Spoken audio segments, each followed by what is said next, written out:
Pronto, tá gravando. Beleza, pessoal? Eu sou o Carlos e hoje a gente está aqui para falar sobre Disaster Recovery. E eu trouxe duas pessoas aqui para comentar o assunto comigo, que um é o Daniel Requena, outro é o Fidelis. Eu vou deixar eles se apresentarem para vocês, para quem não conhece. Vamos lá, em ordem alfabética.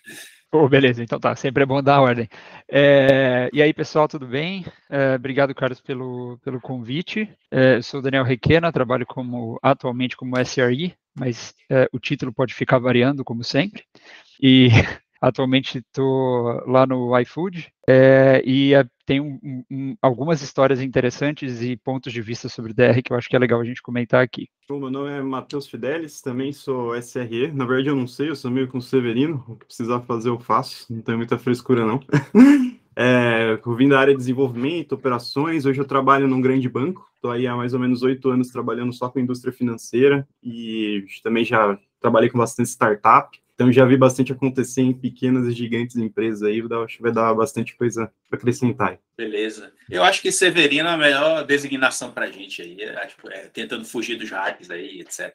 Enfim, eu vou fazer a primeira pergunta, mas antes de fazer a primeira pergunta, eu queria fazer aqui uma pequena observação relacionada ao último vídeo, né? O último vídeo que eu fiz aqui foi sobre post-mortem, etc. E eu não sei, acho que ficou faltando eu fazer pontuar algumas coisas lá que ficou meio subentendido que, por exemplo, de que eu sou um cara, ou então que eu sou um cara que gosta e gosta de IT, ou acha que IT dá certo, etc. Eu não acho isso, né? Eu não sou esse tipo de pessoa. E fique bem claro aí. Porque algumas pessoas vieram me procurar, tu é feio de IT, não sei o quê. Eu falei, não, pelo contrário, tem duas coisas que eu não me dou muito bem aí. Uma é o IT e outra é o Java. Mas a gente tem que aprender a conviver com essas coisas. Mas enfim, já fiz minha primeira observação. E agora eu vou fazer a pergunta para vocês aí. Se você quiser comentar isso também, fica à vontade. Achei maravilhoso. Tipo, o cara tem que fazer, o cara faz uma errata para falar, gente, não gosto de IT. Eu não gosto de IT ou não. Por favor, me chame de outras coisas. Que fique bem claro, né? Por favor, me ofender de outras coisas. Me ofender de outras coisas. Pode dizer que eu utilizo o Istio ou que eu gosto do Jenks, que são duas coisas que eu não gosto também, mas vai ser uma ofensa assim, que eu vou gostar de ouvir essas duas. Mas dizer que eu gosto de Istio e Java já é outra coisa. Não há o que você diga que alguma... Não é você, não há o que você diga na internet que não vá ofender alguém. Então, assim, ou causar uma polêmica. Então, cara... Então vamos lá. Pensando nas pessoas que ganham a vida com IT. Cara, mano. Problema delas, irmão. Boa.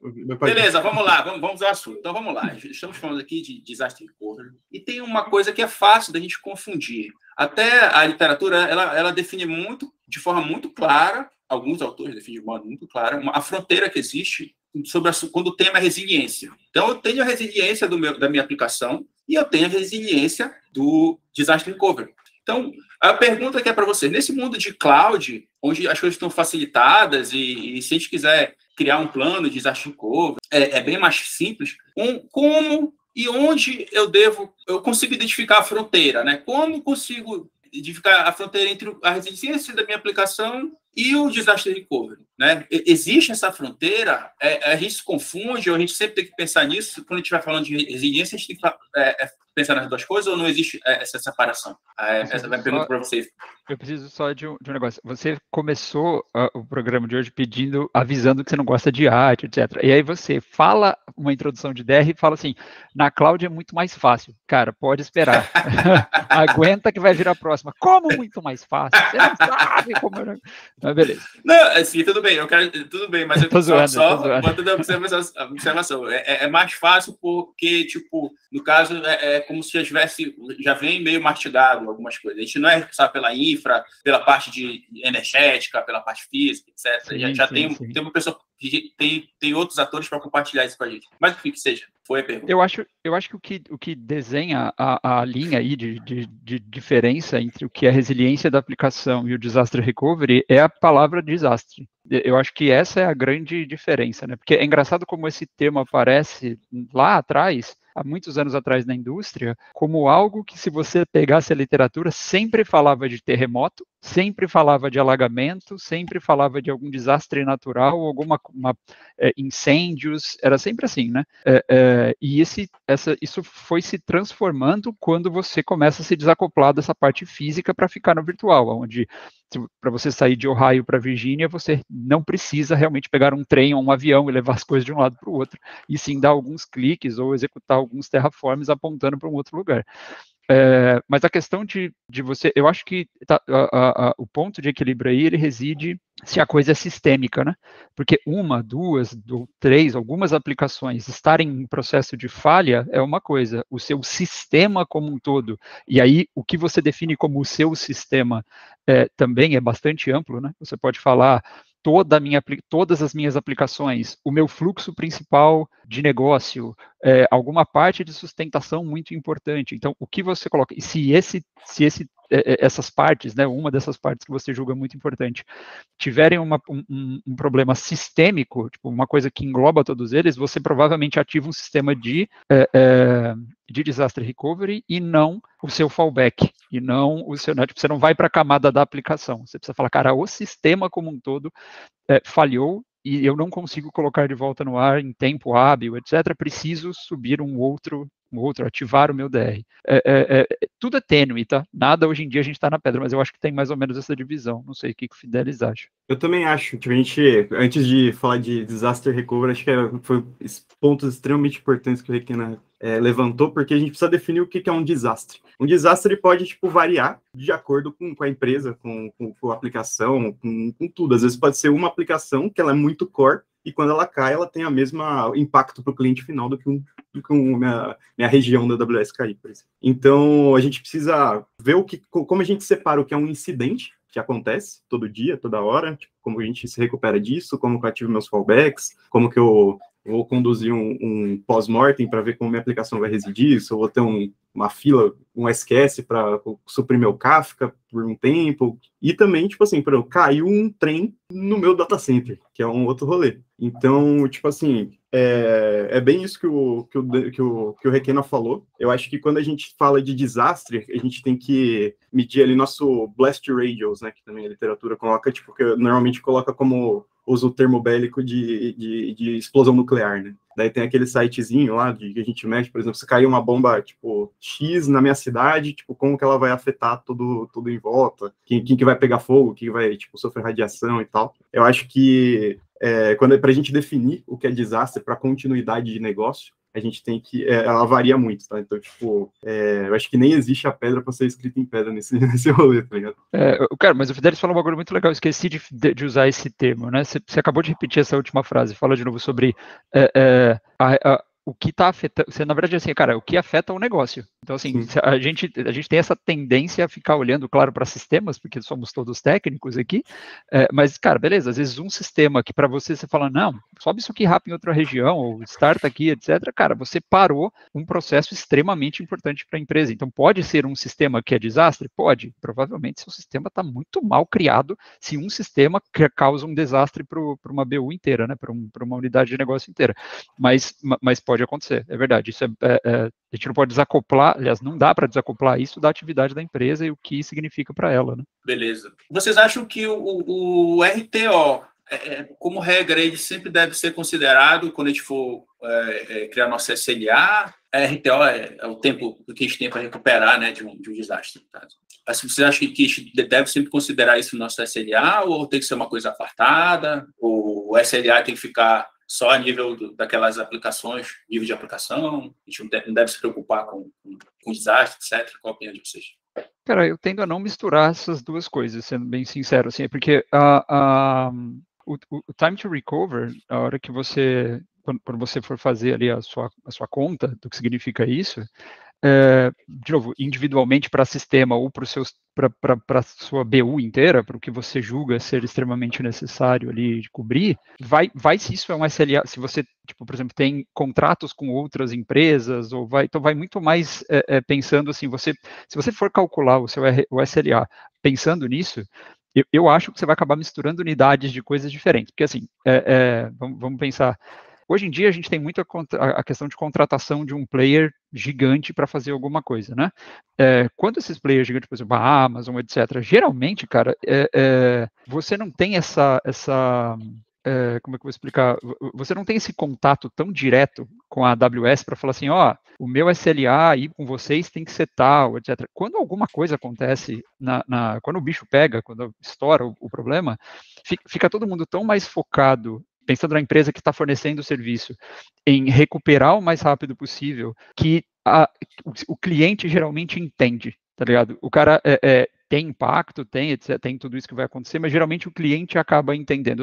Eu passei por essas situações onde aconteceu uma situação de desastre, a gente demorou um tempo X para retornar, e até lá existia um contato com os clientes falando, estamos em recuperação, etc. Então você tem aquela sua dashboard que mostra que você está fora e o que está sendo feito. Então, assim, a transparência nesse tipo de situação é bastante importante. Agora, seria perigoso, porque imagina, eu acho que, de novo, depende. Se você for contabilizar o RTO na hora de criar teu SLA, imagina que você tem data center físico e que você realmente tem um RTO absurdo para poder subir um outro data center, colocar todos os sistemas no ar. Teu SLA, cara, vai ser ridiculamente baixo.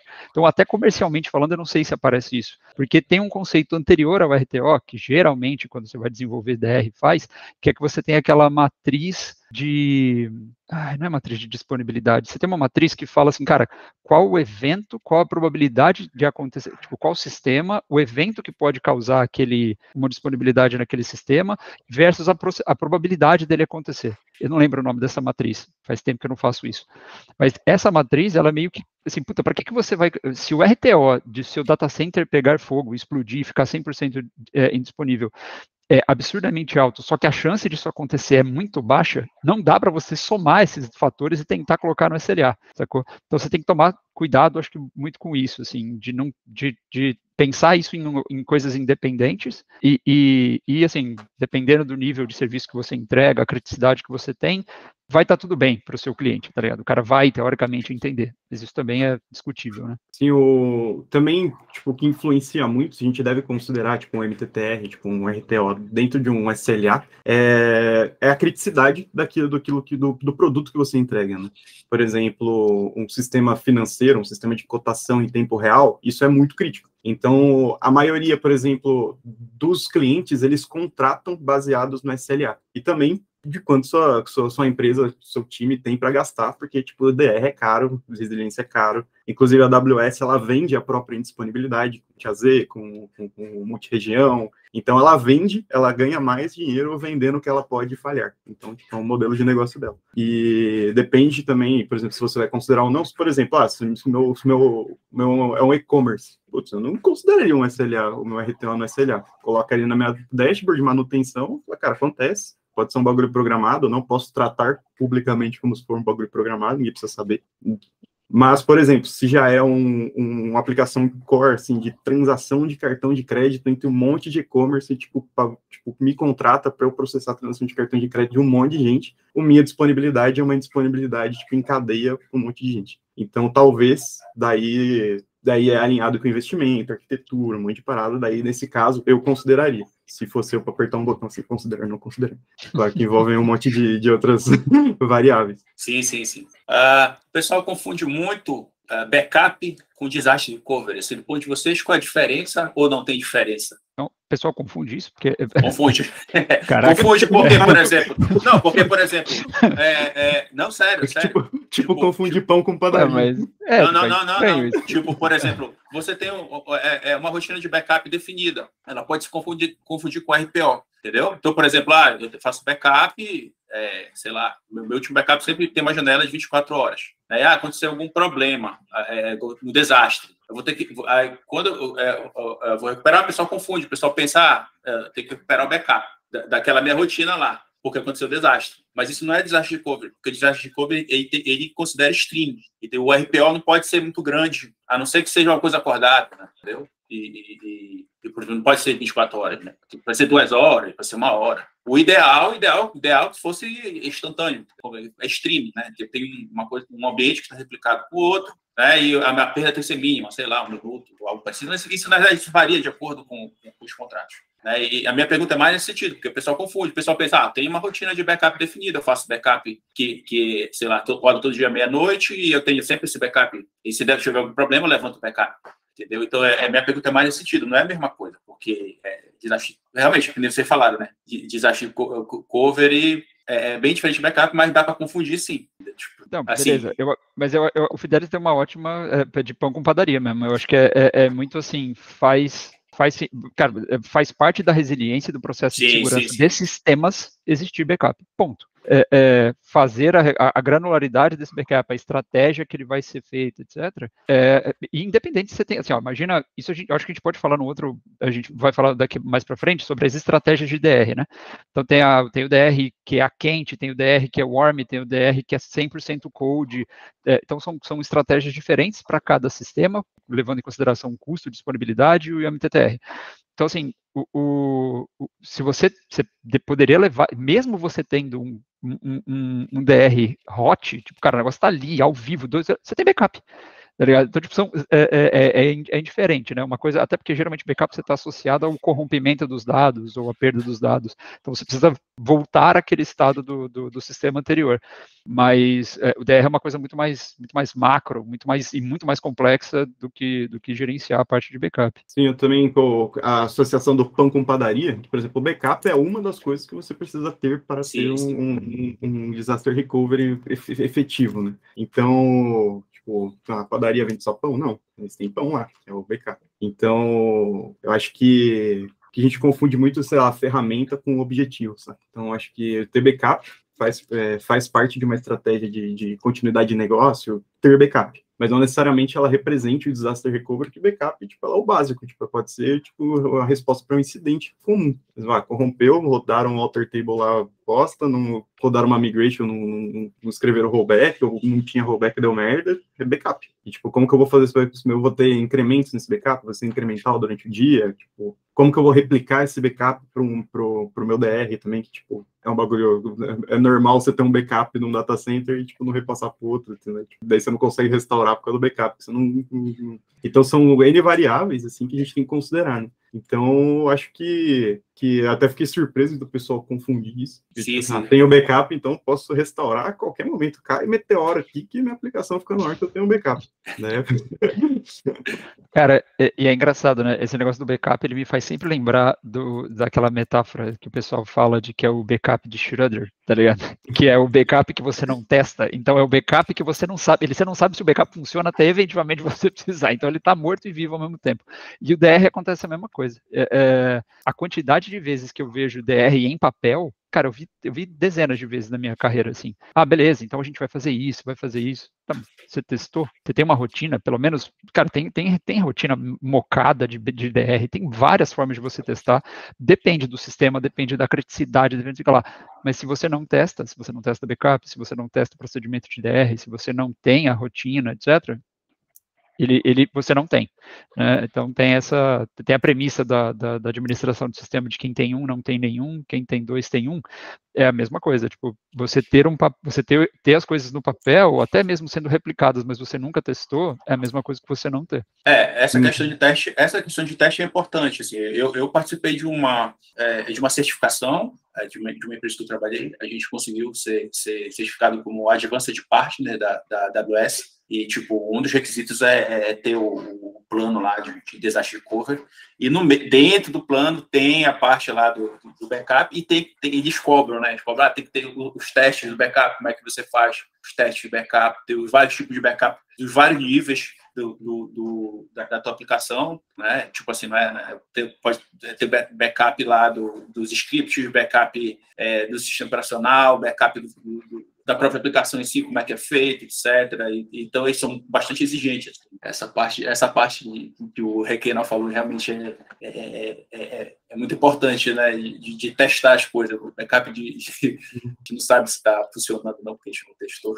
Inclusive, eu já tive a experiência de dar consultoria para diversas empresas, assim, para PCI, para, algumas SOCs, assim, em ambientes maiores, assim, mas principalmente PCI, que é para você ser validado para transação de cartão de crédito. E, cara, é o que eles cobram, porque, normalmente vai ter um auditorzão lá, tipo, velhão, que não tem muita coisa de thread cloud, ele vai falar assim, como que você faz o disaster recovery? Daí, tipo, o pessoal escreve lá. Mas, assim, tipo, essas estratégias que o pessoal coloca no papel, efetivamente, tipo, as que funcionaram foram mínimas. Então, tipo, o pessoal coloca pra passar, tipo, pra falar assim, eu tenho, tal, tipo, carimba, pá, tipo, tchau. E, tipo, na hora que vamos ver, tipo, o bagulho não dá nem pra começar o rolê, assim. Então, tipo, o cara não testa, não programa, não faz, tipo, um game day pra ver como que efetivamente vai ser. Não, tipo, assim, as melhores estratégias que eu vi, assim, tipo, por exemplo, cara, vamos testar o DR de madrugada e a gente vai passar um dia usando o DR, a aplicação. Pegar um, tipo, dia fora de pico, previsível, a gente vai desligar o sistema aqui, a gente vai passar um dia inteiro usando o DR. Então, tipo, esses ambientes foram os que, putz, caiu, ninguém sentiu, foi lindo, bonito, assim que tem que ser. Mas ainda assim, tipo, é porque precisa ter ali um investimento, precisa ter uma pressão, cara, tipo, isso tem que funcionar, não tem que ser só um bagulho para eu passar aqui e esquecer, porque o ano que vem, talvez os critérios desse crivo aqui sejam mais pesados e nem ser nem mesmo que o cara seja só preocupado com certificação, seja preocupado com o cliente mesmo, que é o ideal. Cara, assim, eu vou te falar, a primeira experiência com DR que eu tive, o assunto foi fomentado, acho que é uma clássica, assim, né? Você começa numa empresa de pequeno porte, ela vai aumentando, vai ganhando mais cliente, dependendo do tipo da relevância dos clientes, era uma empresa que trabalhava com o mercado financeiro, e aí os clientes grandes, que têm planos gigantescos de disaster recovery, tem coisas a quente, tinha 3, 4 data center replicado integralmente, aquelas coisas super paranoicas, identifica você dentro de um processo dele como crítico, e, cara, acabou. Daí para frente, é o que a gente estava falando sobre, calcula o RTO no SLA, aí pronto, mudou a figura, mudou o seu papel em relação a um cliente, se aquele cliente for extremamente importante para você e você falar, cara, vale o investimento, e aí o que aconteceu nessa situação? Começaram a falar, olha, a gente precisa saber os planos de disaster recovery de vocês. Quando isso aconteceu, a gente sentou, uma equipe multidisciplinar que sabia quais sistemas aquele cliente utilizava, e obviamente isso acabou servindo para outros clientes, qual é a disponibilidade que ele tinha que ter, como a gente ia desenvolver aquilo, como ia testar. E aí você tem que fazer uma cadência de teste. Então, tipo, quantas vezes por ano eu vou testar? 1, 2, 10? Depende, obviamente, do tipo de DR que você está fazendo. E aí o que começou a acontecer foi o que o Fidelis falou. Começou a aparecer auditorias contratadas pelos clientes de tempos em tempos para que a gente mostrasse os resultados da execução do DR, não era só o papel, e a assinatura ali era uma coisa mais formal, inclusive com assinaturas das pessoas falando assim, ó, aconteceu, deu certo, está aqui assinado, a gente fez A, B, C.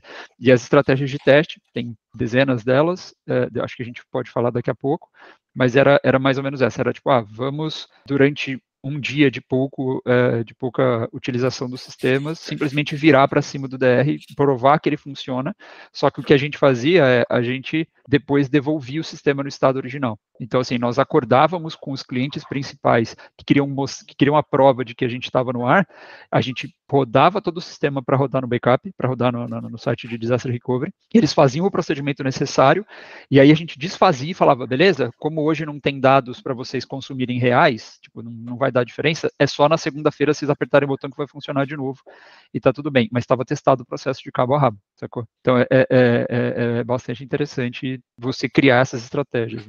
Pode pegar logo o gancho aí. Quais são as estratégias que vocês conhecem, que vocês já presenciaram, fora essa que o Requeno falou aí? Cara, tipo, já questão de data center físico, tipo, eu trabalhei com o pessoal da UOL e tal um tempo, e é bem engraçado, tipo, eles são extremamente muito preocupados com isso, né? Então a gente até zoava que os caras lá tinham hobby de comprar data center, era o hobby dos caras. E, tipo, cara, acho que foi um dos melhores planejamentos, assim, foi tipo quando eu trabalhava com o time do Pags e tal, tipo, que a gente rodava muito teste de carga, tipo, fazia muito o cenário de caos manual, assim, tipo assim, vamos derrubar essa aplicação aqui no meio para ver o que acontece e tal. E todos em questão de AWS, a gente também fica muito refém também do provider, né, que, tipo, o pessoal acha mais simples, mas quando a gente se a gente fosse colocar num cálculo matemático, assim, a chance de um desastre, quanto mais variáveis a gente tiver, mais probabilidade de roteio, e, cara, na cloud a gente tem variáveis que a gente nem conhece. Tem um um cabo que alguém pode tropeçar lá e foder alguma parada. Essa é uma variável que não tem como contabilizar, mas possivelmente ela existe. Então, tipo assim, a replicação, né, de site, que eu acho que é o mais efetivo, tipo assim, fica meio ativo-passivo, que talvez uma proporcionalidade extremamente muito menor no seu DR, depois o seu arma, faz o que tem que fazer, mas deixa um ativo passivo. E questão de stream, né, tipo de replicação, também muito importante, também muito caro, talvez esse seja um dos maiores limitadores, assim, da maior adoção. E também o nosso queridão multi-cloud, que todo mundo sai correndo quando fala, inclusive eu, que a gente não, a maioria das pessoas não usa nenhuma cloud direito, a gente colocar outra vai funcionar certo. E acaba gerando outros problemas a nível de fallback de aplicação, né? Porque, tipo, a gente começa com, cara, como que você consome um Google MQ do mesmo jeito que você consome um SQS? Você não consome, né? É outro rolê. Nem o algoritmo de balanceamento de carga dos dois balances são igual. Então, eu acho que quanto mais variáveis, mais complexo vai ficando a equação. Mas, assim, o que funciona, cara, tipo, é ativo passivo, manter um ambiente muito menor em outra região, outro rolê, e replicação. É o que vai, tipo, é o mais rápido de ligar, e é o que mais vai ter garantia de funcionar, que você está falando toda a mesma língua ali, só está em regiões diferentes, na minha opinião. Sim, eu concordo. Eu só acho que, tipo, dá para simplificar um pouquinho as coisas, focando, tentando identificar o que é importante, quais são os dados que são importantes para o nosso cliente, né? E, geralmente, estou falando da parte de stream ou replicação, é banco, né? Geralmente é o banco. E é relativamente, dependendo da forma do RTO, a gente pode, com a facilidade, por isso que eu estou até com medo desse tempo, estou repetindo muito aqui. Tranquilo, com a facilidade da cloud, a gente pode ter, por exemplo, a infra toda no repositório, com código, guardada como código, e utilizar os serviços globais da cloud, né, para, por exemplo, fazer balanceamento de carga, ou algo parecido, deixar isso pré-configurado, CDN, e a replicação mesmo, se for necessário, stream, só na parte dos dados que interessa, né? Do meu ponto de vista, eu vejo, assim, concordo, pegando o gancho do Fidelis, do meu ponto de vista, é isso aí, entendeu? Foca nos dados que são importantes mesmo, ele vai ter que ficar lá replicando, não tem jeito, ficar, tipo, deixa o ambiente lá ativo passivo e eventualmente o que eu puder deixar off do lado aqui que vai levantar, e o que for levantar, puder levantar com o script ou com o IAC, eu faço, entendeu? Tipo, aí é para economizar custo. Enfim, esse é o meu ponto de vista. Mas, assim, eu acho que quando você falou das estratégias, né? Eu comentei no comecinho lá sobre aquela estratégia, de novo, a gente já conseguiu definir que desastre é relativo, você vai ter que definir o que é o desastre. Geralmente ele está focado em alguns sistemas e não todo um sistema, né? Pode ser todo o sistema, mas assim, né, ele tem ali geralmente um foco que causa uma indisponibilidade do seu core business, que pode te dar prejuízo financeiro, de imagem, etc. E aí você definir a estratégia, cara, ela é basicamente baseada no tempo que você vai recuperar e o dinheiro que você quer gastar. São as duas variáveis mais pesadas ali que você vai acabar operando. Então, o Fidelis deu os exemplos dentro da cloud, mas eles são todos abstratos, assim. Não interessa se você está fazendo DR de data center ou de qualquer outra, ou 100% cloud, ou ambiente híbrido, ou ambiente whatever, porque você vai ter, eu vou fazer ele code, ou seja, eu tenho tudo bonitinho, provisionado do outro lado, mas está tudo desligado, e se der o problema eu ligo e ativo. Eu tenho o stream, né? Então, cada byte que é jogado para um sistema, ele replica, não vamos falar de técnica, não vou falar nada de técnico, que ele replica para o outro lado. Ou não, ele vai ficar, cara, eu tenho um MORM, ou seja, eu tenho um ambiente provisionado com uma quantidade muito menor de réplicas, uma quantidade, com os dados que eles podem estar, de certa forma, atrasado, isso está contabilizado no meu RTO e etc. E caso dê um problema, esse cara é mais fácil de voltar, né? Então, assim, a gente tem todas essas estratégias. Se tiver que falar uma das frases polêmicas, eu me arrependi de uma vez ter acontecido. Cara, aconteceu, para variar, um problema na Virgínia, na AWS, e eu imediatamente tuitei falando assim, pronto, conte até 3 que vai começar a aparecer gente falando de multi-cloud. E, cara, veio um monte de gente. Como não falar de multi-cloud? Que absurdo, você não fala de multi-cloud? Aí você fala, gente, tipo, a complexidade de manter um negócio em multi-cloud, a complexidade de você, e mesmo que seja 100% off, assim, tipo, eu vou colocar Google e AWS, mas as coisas aqui vão ser totalmente off. Eu não vou fazer, porque realmente seria impossível você fazer um streaming de tipos de sistemas de fila entre, cara, é muito complicado, não vale a pena financeiramente. é extremamente complexo. Então, assim, se você já está na Amazon, já está no Google, já está em qualquer outra cloud, mano, desenhe estratégias de alta disponibilidade utilizando a própria estrutura da cloud. Pega ali você tem um histórico gigante que você consegue até pesquisar na internet, isso é público, de quais foram as indisponibilidades de serviço por região. E aí você pode falar, cara, vamos fazer aquela matriz lá, qual é a probabilidade? Cara, a probabilidade de acontecer um problema em 2 lugares da AWS ao mesmo tempo, nos mesmos subsistemas, é muito, muito pequena, e utilizar dessas 2 regiões, por exemplo, já é muito mais barato do que eu ter que replicar tudo no Google, sei lá onde, sabe? E aí a pessoa vai lá e replica no Google na mesma zona física. Aí, tipo, se é um desastre natural, você fica com 2 clouds, as 2 disponíveis, né? Então, tudo bem. Eu acho que a pessoa tem que ter em mente, assim, ela tem que imaginar que ela por exemplo, que o data center dela, não pense que está numa cloud, pense que o data center é do Fidelity, o data center é do Fidelity. O disaster recovery tem essa característica de região, entendeu? Tipo, tem que estar em outro lugar, geograficamente separado e longe do meu data center atual. Então, a única premissa, de fato, é essa, que tem que ser considerada para esse tipo, para esse tipo de cenário. Então, aí vamos mudar. O data center não é mais do FTES, aí é data center da AWS. Então, dentro da AWS, com os custos que eu tenho já e todo o meu expertise para trabalhar com esse data center e etc., da AWS, data center entre aspas, essa infra da AWS, tem como eu ter uma cópia em outra região na AWS? Aí tem, então pronto, tá resolvido. Aí o custo vai ser menor, porque de vários pontos de vista, né? Tanto claro. De operação quanto o financeiro, por exemplo. E aí, Fidelis, multicloud? Multicloud. Multicloud. Se for contabilizar quantos Cláudio já me falou disso. É engraçado o Hugo, né? Que a gente fala, Hugops. Aí o Hugo, pô, sou eu. É verdade, eu nunca tinha pensado nisso, que merda. Toda vez que eu vejo, eu lembro dele, cara. O Hugo Prudente, só o Hugo Prudente. Ai, cara. Tem um tema que eu acho interessante, que eu já vi também ser bastante discutido em DRs e estratégias de DR, que o Fidelis comentou sobre isso na parte quando ele estava falando sobre o teste lá que o pessoal fazia, né? Então vamos colocar um sistema de teste durante alguns dias e beleza, isso valida o nosso ambiente. Cara, a estratégia de voltar do DR é outro mundo, cara. Tipo, isso é outro mundo, porque a estratégia que você definiu de que tipo de DR você fará, baseado, né, etc., de todos aqueles parâmetros e variáveis que a gente já falou, é uma coisa. Agora, uma vez que você ativou, por exemplo, um site, e pode ser um data center físico, pode ser uma outra região, etc., e aquilo roda durante um tempo, qual é o custo e trabalho de você voltar a utilizar o que a gente chama de região, que seria a sua região primária, ou o seu site primário? Cara, isso é outro mundo, assim, maluco, e que tem um desdobramento gigante em relação a como a gente lida com o DR, tá? Eu não sei da experiência de vocês, mas, assim, eu já passei por situações onde o DR era assim, a gente veio para cá, beleza, a gente tem que conseguir operar no site número 2 como se, terminou de aspas, né, como se nada tivesse acontecido.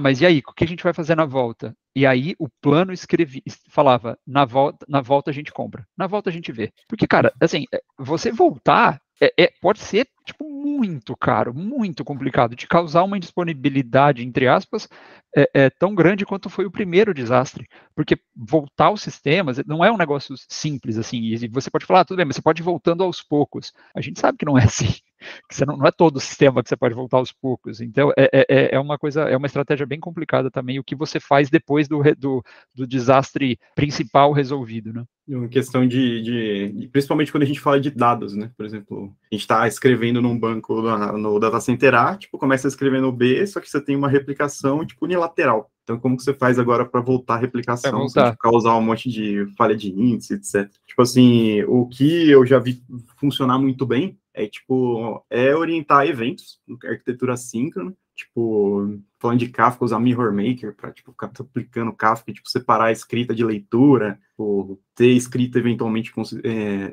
consistente, né? Que, tipo, você não insere direto no banco, você coloca num tópico, que a aplicação vai escrever, e esse tópico já replica para o outro que vai executar o comando de CRUD, que ele tem que executar. Cara, daí, tipo, a gente já começa a entrar em aspectos arquiteturais já ficando meio louco, assim, que é impossível você ter isso de primeira, assim. Então, daí a gente volta naquele primeiro início lá, o que é o DR e o que é minha app que tem que fazer, que eu acho que os dois têm que meio que trabalhar juntos. Hoje, os melhores sistemas assim, que eu conheço, que eu trabalho, questão de DR são assim, replicação, evento para tudo. Tipo, o meu Kafka ali, que tipo, normalmente o pessoal usa ele como Deus Ex Machina, quando ele falha, daí é outro desastre. Daí você tem que replicar o Kafka, você não pode, tipo, você tem que diversificar as suas fontes de leitura, vocês vão ler de um ou de outro, seus listeners, como que você vai, tipo, programar isso, para, tipo, na hora que voltar, tipo assim, eu já tenho um outro consumer group aqui que vai, tipo, replicar pro meu, eu zero meu lag para voltar pro meu rolê, o original, é, tipo, bem... E já começa a entrar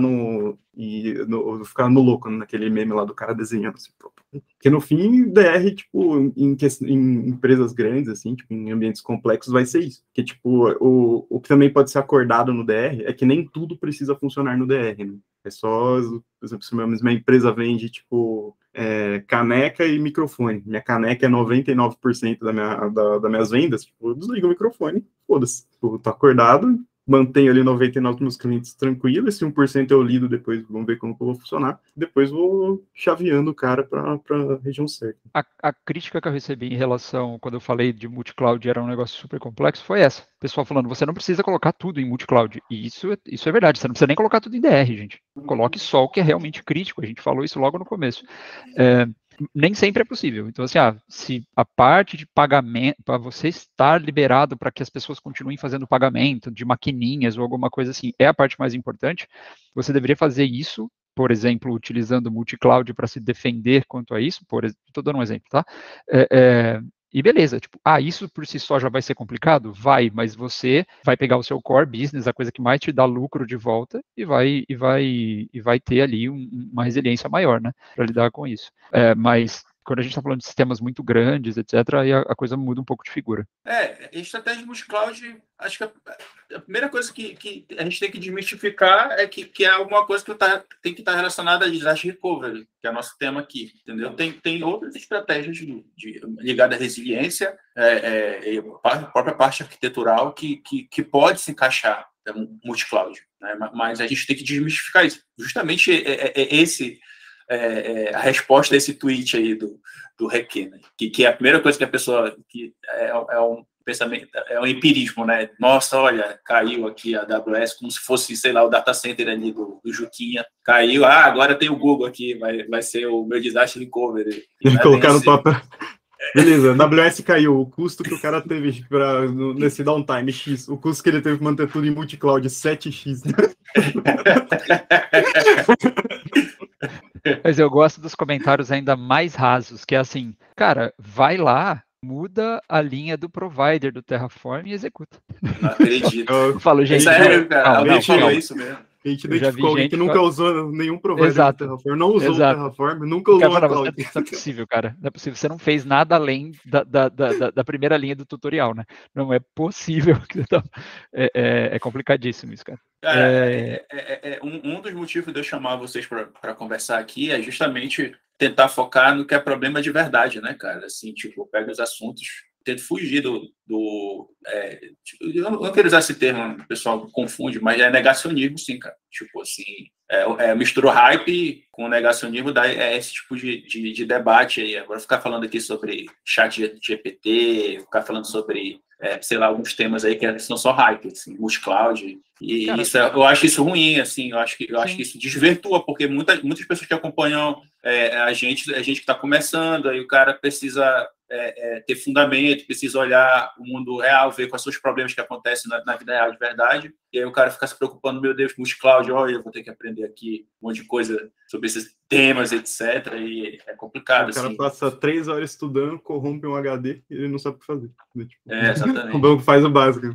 Exato. Cara, tem um negócio que eu já vi, e eu me lembro de ter ouvido isso de empresas, quando a gente estava fazendo, eu trabalhava em consultoria, todo mundo acho que já passou aqui por consultoria, ou está atualmente, não sei como é que está, E é muito louco isso, porque uma das coisas que vendiam, e eu acho que de certa forma ainda se vende, é que se você tem uma plataforma comum, e aí eu não estou falando do Terraform, né, pela piadinha, mas teoricamente você facilita um processo de DR.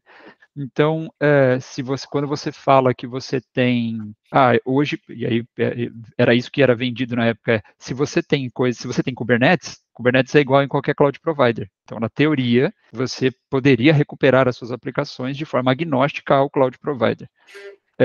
Essa afirmação é extremamente irresponsável se você não entende realmente o que está utilizando. Se você só usa objetos, integrações, etc., internas ao K8s, provavelmente é verdade. E aí, o que aconteceu?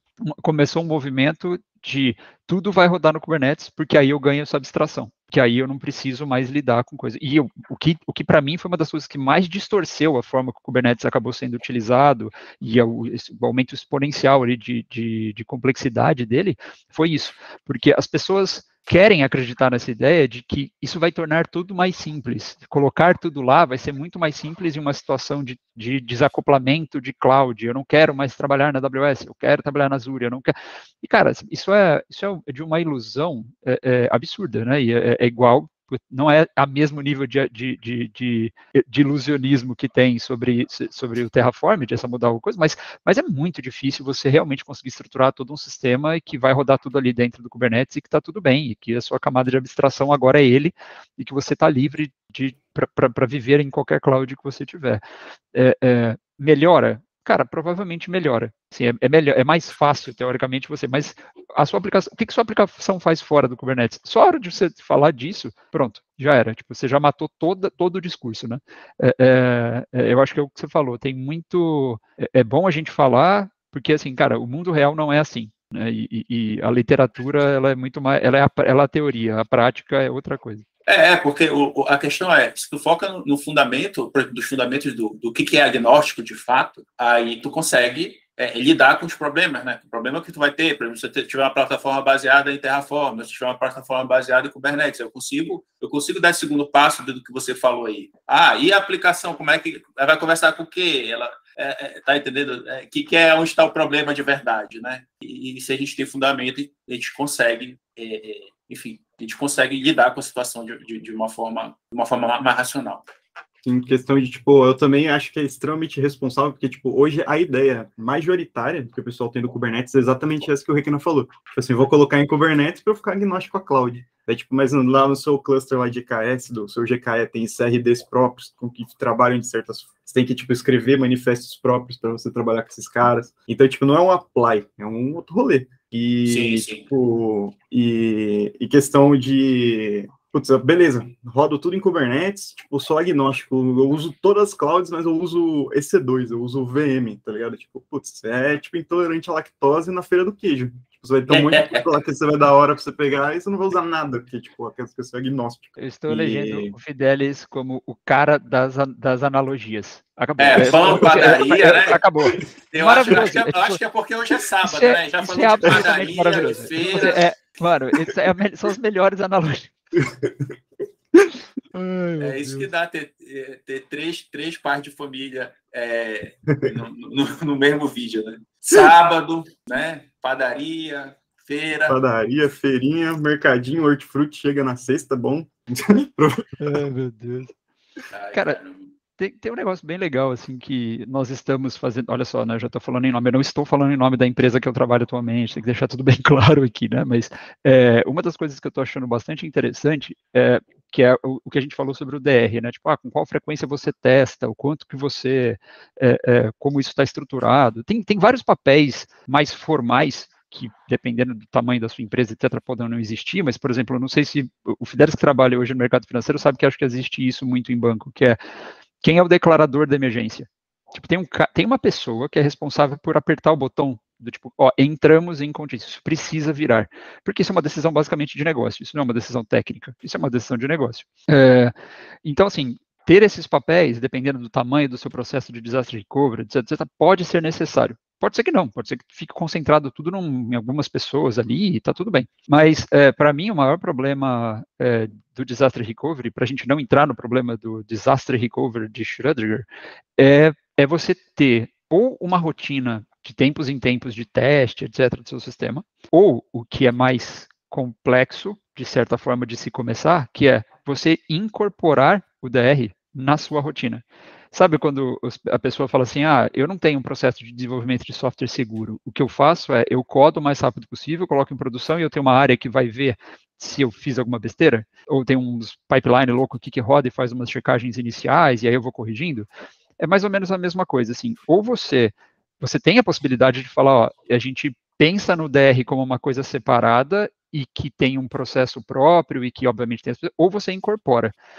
Atualmente, quando que é mais interessante você incorporar? Quando fica impraticável, você, dependendo do tamanho do processo que você escolheu para ter o DR, você ter, cara, tipo, um documento que é atualizado de tempos em tempo, porque hoje em dia as coisas são extremamente vivas, são muito rápidas. Quando você fala mais tempo atrás, que você falava de servidor físico, de sistemas que tinham anos e anos de uptime, de etc., aquilo era mais ou menos estável. Então, assim, cara, você pegar esse sistema e colocar aqui, num outro site, isso podia ser igual durante 1 ano, 2 anos inteiro. Então, você testado 1 ou 2 vezes por ano, já estava tudo certo. Imagina você ter uma arquitetura evolutiva com milhares de microserviços, sistemas que podem ser REST, gRPC, não sei o que lá, e o cara muda uma arquitetura e ele exporta. Como é que você faz isso num papel, ou sei lá, num documento, ou com um time de pessoas meio que apartado para que, caso aconteça, mano, esse documento fica desatualizado em questão de horas. Você terminou de escrever, alguém já fez um deploy diferente que quebra isso aqui, daquele fluxo que você definiu. Então, uma estratégia que eu acho que está dando muito certo para a gente é incorporar isso na rotina do time, do desenvolvimento, etc., com sistemas de metadados e classificações. Então, qual é o nível de classificação de criticidade deste seu sistema para o processo core business, para os processos que vão entrar no DR. Então, você tem uma classificação ali, cara, eu sou altamente crítico, eu sou mais ou menos, eu sou desativável, tipo, ou eu não faço parte desse processo at all, assim, faço parte minha aplicação aqui tem um processo de back-office que, cara, se ficar fora, tá tudo bem, sabe, esquece. E aí, baseado nessa classificação de quais são os sistemas que participam desse seu processo principal, você incorporar que os seus sistemas têm que estar tagueados para serem replicados de forma automática, ou a code, ou não, para um outro sistema, que suas bases de dados deveriam estar num processo, em uma conta da AWS separada, que é uma conta, sei lá, anti-ransomware ou alguma coisa assim. Então, assim, você incorporar esse processo. Cara, isso leva um grau de maturidade de pessoas, de processos, de tecnológico, etc., gigante, tá? Mas isso, para mim, está sendo quase como o estado da arte ali, de como você faz esse processo. Não sei se vocês trabalham desse jeito, ou se já viram coisas rodar desse jeito, mas eu estou achando, assim, muito interessante como a gente está rodando os sistemas aqui, né? Sim. Eu fiquei esperando. Passaram os anjos, assim. Passou anjos entre o Brasil e Portugal. Passou agora. Todo mundo ficou quieto. Tá, mas vocês dois são, pelo menos para mim, eu tenho vocês como referência quando o assunto é engenharia do caos. Assim, eu li as coisas que vocês escreveram, já acho muito interessante. E como ela entra nesse nosso contexto que a gente está falando aqui de DR, confunde, são processos paralelos, processos diferentes, ou posso incorporar engenharia do caos aos meus processos de teste de DR, por exemplo? Beleza. Para mim, tipo, são coisas que, tipo assim, é que a gente deve separar o que é resiliência e o que é desastre, né, de novo. Por exemplo, resiliência, sim. Cara, tipo, a resiliência pragmática, como que você funciona ali, tipo, como que a dependência da minha aplicação vai se comportar perante uma falha minha, ou, tipo, ao inverso disso. Engenharia do caos, para mim, ele é mais um dia a dia, você pegar você fazer intencionalmente o que a vida vai fazer de qualquer jeito para você, que é merda, e, tipo, ver como você se comporta ali em tempo real para isso, né? Então, eu acho que, tipo assim, para DR, eu acho que não compensa, porque, tipo, a evolução, na minha visão da engenharia do caos, é você aplicar caos, assim, tipo, aleatoriamente o dia inteiro para ficar testando seus fallbacks, e eu acho que para DR já não cabe. Mas eu acho que são coisas que são complementares, tipo, questão de resiliência, para você gerar valor ali do seu trabalho pro negócio, para sua aplicação, pro seu produto. Mas eu acho que são coisas que trabalham em paralelo. Eu acho que, tipo assim, se você consegue evoluir seus testes de caos com um cenário de DR, pra mim isso aí é muito pica, tá ligado? Mas eu acho que na minha realidade ainda não foi palpável. Eu também nunca vi engenharia do caos aplicada na ideia do DR, assim, até porque, como a gente fala de algo, eventualmente uma coisa sistêmica muito grande, você aplicar engenharia do caos, você teria que aplicar a engenharia do caos ao mesmo tempo, sem parar em muitas coisas, para você meio que tentar simular se você entraria nesse cenário ou não. Eu estou mais com o Fidelis na ideia de que, cara, você ter o seu sistema ou algum conjunto pequeno de sistemas ali dependentes para você fazer o teste de, cara, o fallback, retry policy, se você, sistemas de cache, qualquer coisa assim, onde você codou e quer ter certeza que isso vai responder na hora, né, na situação, aumenta muito o seu grau de maturidade em relação à aplicação. Eu vi isso acontecer na prática, onde começou ali todo um chapter, uma conversa sobre a melhoria de resiliência das aplicações, desenvolvimento de bibliotecas internas que pensavam para o framework A, ou B ou C, sobre retry policy, fallbacks, etc.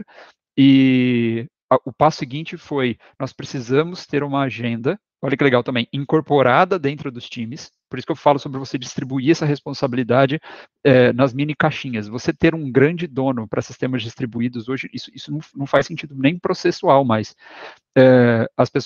Os times começaram a criar o que eles chamam de agenda de wargames. Então, hoje isso é automatizado, a gente utiliza lá uma solução em software, eu não lembro agora qual é o nome da solução. Litmus, é o Litmus que faz isso, né?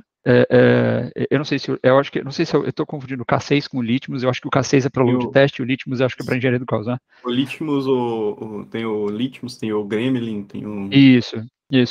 Atualmente a gente usa o Chaos Mesh, a gente hoje usa o Litmus para criar cenários de caos de forma programada em sistemas produtivos.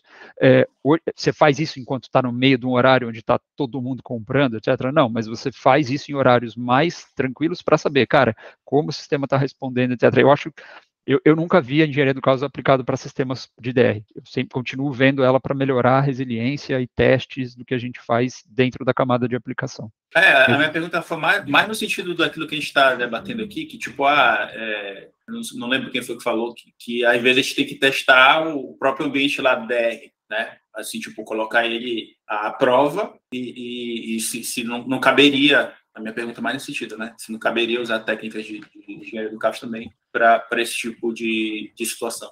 É que eu também já, dos terraplanismo também que a gente tem na nossa área, que é tipo assim, engenharia do caos você começa com engenharia do caos, não, é uma escalinha, uma estratégiazinha, você vai, são degraus, onde a engenharia do caos, ela tá quase nos finais, e nessa escadinha tem mais degraus. Por exemplo, você programa seu teste de caos, por exemplo, eu vou programar um horarinho que eu vou rodar, daí beleza, no ambiente de homologação, desenvolvimento, ver como se comporta, medir meus SLAs, por isso eu pego. Daí eu vou medir isso em produção, num horário meio de pico e tal, evoluir um pouquinho mais. Daí eu vou evoluir para um cenário foda que, no dia inteiro, 0,01% das minhas transações eu vou, dar falha, intencionalmente, para testar os fallbacks no cenário de caos. Daí, eu acho que a gente não precisa esperar esse degrauzinho acontecer, que ele é uma estratégia longa, para a gente começar a testar o DR. Acho que Mas pode acontecer? Eu acho que pode. Eu nunca tive essa experiência de usar, caos intencionalmente para testar um DR. Sempre foi assim, apertar botão, ligar, desligar para ver o que acontece. Ou também testar a quente mesmo, fudeu, vamos ligar o DR. Esse negócio que o Fidelis falou de quando você... logo de começo eu vou colocar... Gente, isso chama... se você chegar e falar assim, vou usar engenharia do caos logo no começo, chama suicídio, tá? Se você não... Cara, você só usa... Você até pode falar assim, eu quero saber como o meu sistema se comporta numa situação de... E aí você vê ali como que você quer fazer. Derrubar meu cluster Kubernetes, vou derrubar a base, etc. Cara, assim, se você está fazendo isso com o propósito de mostrar a importância, como uma lição, como isso é importante, etc., tenha certeza absoluta que isso está alinhado até o topo da presidência da sua empresa, porque você será demitido se você tivesse a iniciativa maravilhosa de falar, eu vou criar o caos aqui para mostrar como a engenharia e a resiliência é importante. Meu amigo, não é por aí, tá? Não é essa a ideia. Então, assim, a gente nós não podemos confundir engenharia do caos com suicídio tecnológico. Quando eu comentei que hoje a gente roda cenários programados ali no Litmus, etc., cara, isso tem uma escadinha. tá? Então, assim, extremamente importante falar sobre isso.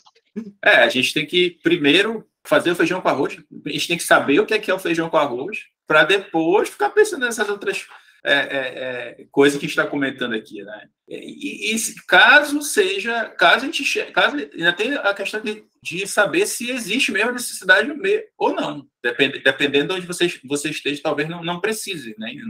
Não precisa aplicar essas técnicas. Essas coisas custam, gente, tá ligado? Exatamente. O mais divertido é o cara falar assim, não, a gente está rodando engenharia do caos, etc, e teve um incidente. O que aconteceu? Estourou o disco por falta de rotação de log. Aí você fala, nossa, tipo, você teve um problema dos anos 90 agora. Tipo, realmente, isso é um teste de caos mesmo. Isso não é nem engenharia, é só o caos mesmo. Nem me fala, né? No mesmo vídeo a gente falou as palavras Kubernetes, engenharia do caos, multicloud. Esse vídeo vai ser pesado para subir para a rede. Bom que o Requena já se acusou ali, ele que leva as pancadas aí, já não basta eu levando pancada porque eu usei a palavra ITIL no outro vídeo, agora... Tem um artigo que eu escrevi há um tempo atrás, tipo assim, ele é a ponta do iceberg de uma POC muito maior que a gente fez no meu empregador atual aqui. Tipo, eu não posso revelar muito sobre o que rodou aquele rolê lá, mas, tipo assim, a parada open source, o teste, a POC tá funcionando. Que, inclusive, ele é Istio, Kubernetes, AWS, para sobreviver em cenários de caos. Então... Pronto! Da hype. Salvou o Requena, viu, Requena? Agora já passou a bola pro Fidesz, ele que vai levar pancada.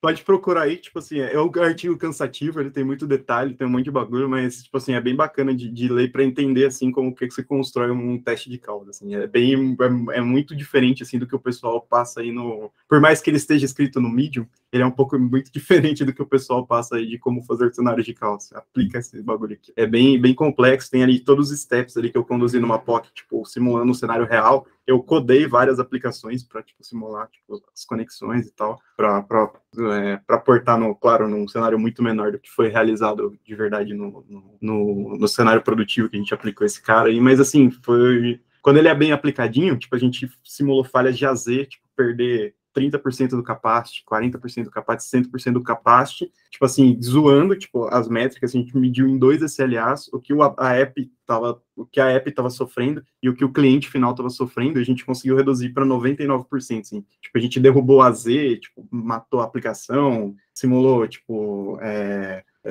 falha de rede e o SLA do cliente continua em 99%, assim, quando ele é bem empregado, é bem maneiro de usar, mas é difícil, não é fácil, é complicado pra caralho. E caro.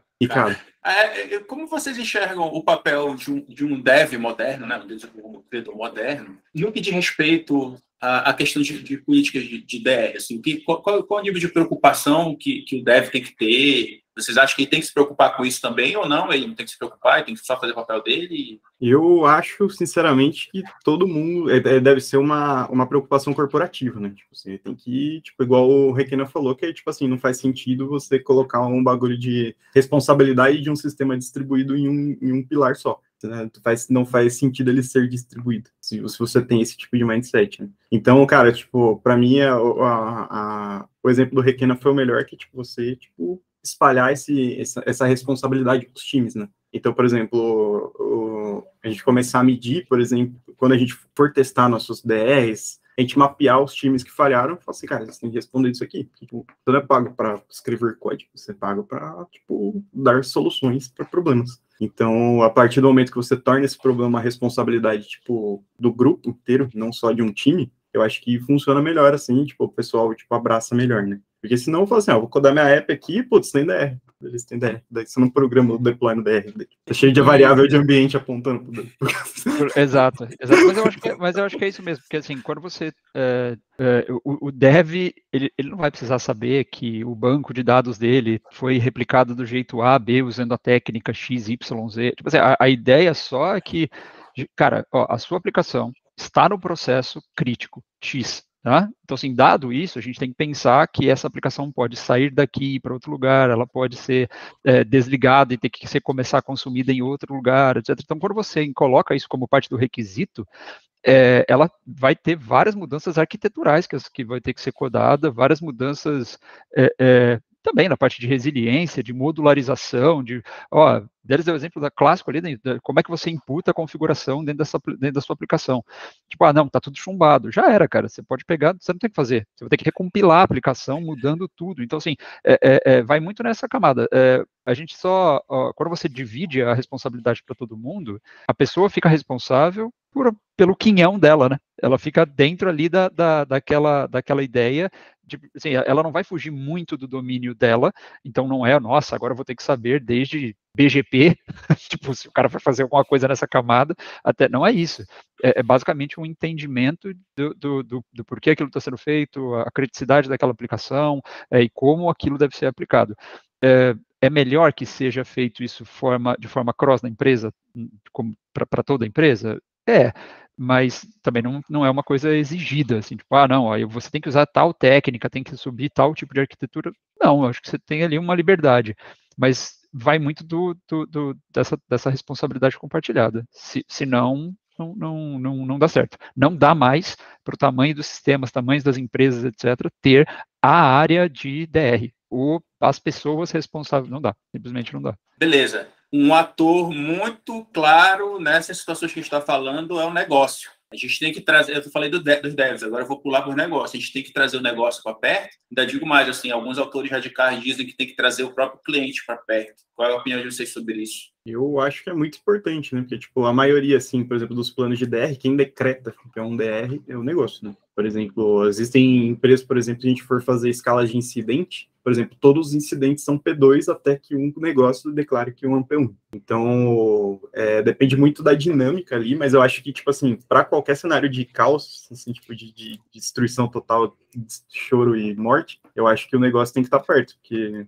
a gente não é nada mais do que, tipo, a tecnologia ela não é mais do que, tipo, a personificação ali do que o negócio precisa, né? Tipo, a gente tem que tornar real, tipo, uma necessidade de negócio que não vem normalmente em tecnologia. Então, é muito importante que eles estejam perto, e que não tão perto, mas como eles façam parte do processo como um todo, né?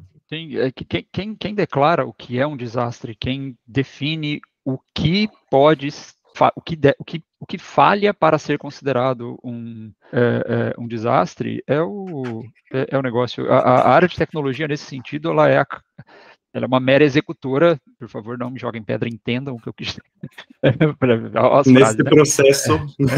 Eu vou mudar o título desse vídeo para não joguem pedra na gente. Exato. Tipo, as frases às vezes são mais soltas, então. Porque é o que o Fidelis falou, cara. A gente está codando regra de negócio, a gente está codando coisas, você está colocando no ar, sustentando coisas para que uma empresa, para que um negócio rode.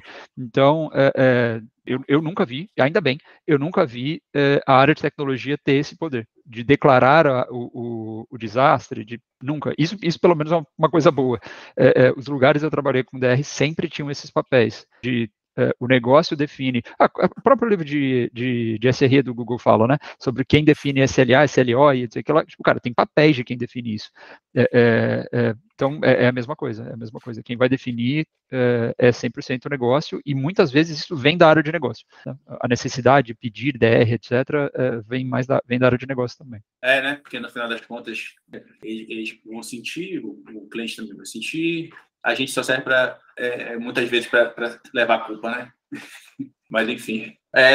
Então é isso. Queria agradecer a vocês. Chegamos aqui à parte final dessa nossa conversa, e vou deixar aberto aí para a despedida dos senhores. A gente vai fazer a despedida na linha alfabeticamente? Tanto faz, fica à vontade. Pode ser alfabeticamente.